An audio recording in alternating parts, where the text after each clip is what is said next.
লাঠি হাতে রাখাল নয়, বরং স্বয়ংক্রিয় মেশিন আর রোবোটিক পদ্ধতিতে নিয়ন্ত্রিত হচ্ছে 2000 গরু লালন পালন।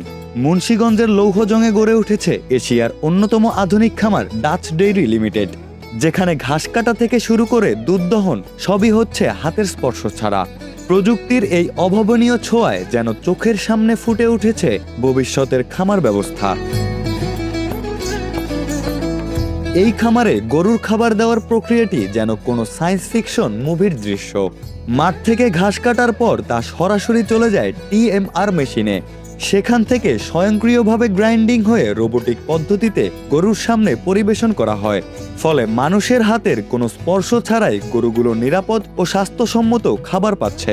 টিএমআর সিস্টেমটা আপনারা জানেন, টিএমআর মানে হচ্ছে টোটাল মিক্সড রেশন। এখানে সবগুলি খাদ্য উপাদান, যেমন আমরা তো দানাদার এবং সবুজ ঘাস একসাথে মিক্সড করে দেই, তো টিএমআর মেশিনের সাহায্যে আমরা যদি দেই তাহলে এটা প্রপারলি মিক্সড হয়। হ্যাঁ, এই যে মিক্সিং হওয়াটা এটা একটা গুরুত্বপূর্ণ বিষয়। এই জিনিসটা সঠিকভাবে এনশিওর করার জন্য টিএমআরটা খুব একটা গুরুত্বপূর্ণ বিষয়। যেখানে 250টি ষাঁড় লালন পালনে অনেক মানুষের প্রয়োজন হয়, সেখানে এই প্রযুক্তির কল্যাণে মাত্র একজন চালকই পুরো শেডের খাবার নিয়ন্ত্রণ করছেন। বর্তমানে এখানে প্রায় 2000 গরু রয়েছে, যার মধ্যে 600টি ষাঁড় প্রস্তুত করা হচ্ছে আসন্ন কোরবানির জন্য।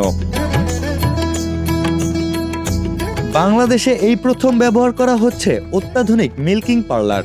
এখানে একসাথে 12টি গাভী দহন করা হয় এবং প্রতিদিন প্রায় 80 থেকে 90টি গরুর দুধ সংগ্রহ করা সম্ভব হচ্ছে।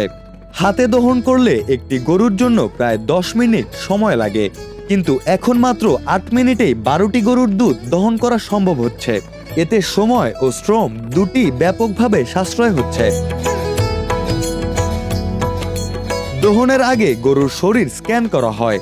গরুর কানে থাকা বিশেষ ট্যাগের মাধ্যমে কম্পিউটারে ভেসে ওঠে তার রক্ত সঞ্চালন, শরীরের তাপমাত্রা এবং গর্ভকালীন সকল তথ্য। খামারে ব্যবহৃত প্রতিটি ডিভাইস যেন এক একজন ডাক্তারের মতো কাজ করে। কোথাও কোনো সমস্যা হলে তা সঙ্গে সঙ্গে কম্পিউটার বা মোবাইলে নোটিফিকেশন হিসেবে চলে আসে, ফলে দ্রুত ব্যবস্থা নেওয়া সম্ভব হয়। খামারে থাকা গাভীগুলোর জন্য এখানে রয়েছে মাতৃত্বকালীন যত্নের ব্যবস্থা। বছরে 305 দিন দুধ দিলেও বাকি সময় গাভীগুলোকে বিশ্রামে রাখা হয়, যাতে সুস্থভাবে বাচ্চা জন্ম দিতে পারে। খামার কর্তৃপক্ষ জানায় এই প্রযুক্তি বাংলাদেশে নতুন হলেও এটি নেদারল্যান্ড থেকে আনা হয়েছে। নেদারল্যান্ডের একটি বিশেষজ্ঞ দল প্রায় 3 মাস এখানে কাজ করে পুরো সিস্টেম সেটআপ ও স্থানীয় কর্মীদের প্রশিক্ষণ দিয়েছে। এছাড়া রোগ প্রতিরোধে স্মার্ট প্রযুক্তিও ব্যবহার করা হচ্ছে। খামারে রয়েছে এশিয়ার অন্যতম বৃহৎ বায়োগ্যাস প্ল্যান্ট। গরুর গোবর ও বজ্র ব্যবহার করে প্রতিদিন 8 থেকে 10 ঘন্টা ব্যবহার উপযোগী বিদ্যুৎ উৎপাদন করা হয়, যা খামারের জ্বালানি চাহিদা পূরণ করছে।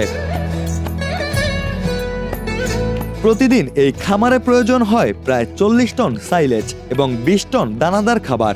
দানাদার খাবারের মান বজায় রাখতে সরাসরি ব্রাজিল থেকে আমদানি করা হয়।